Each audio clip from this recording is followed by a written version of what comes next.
I pozdrav svima, danas ću vam pokazati kako da cenzurirate nešto ili neka imena ili ovisi šta vam treba u Camtasia sedmici.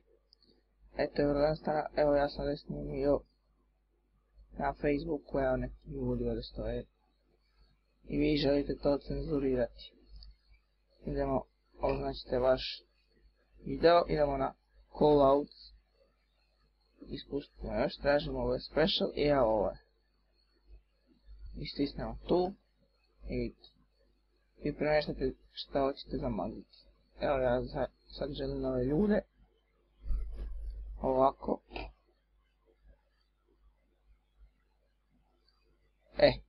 On je samo počeo sad odavde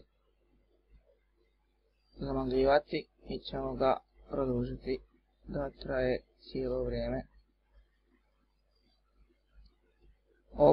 Ovaj dio, to fade in i fade out.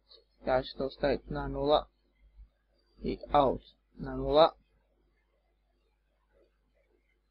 Tako da cijelo vrijeme je zamagljeno. Evo. I sad pustimo video i niko ništa ne vidi. Evo da pustimo da ovo teče do kraja.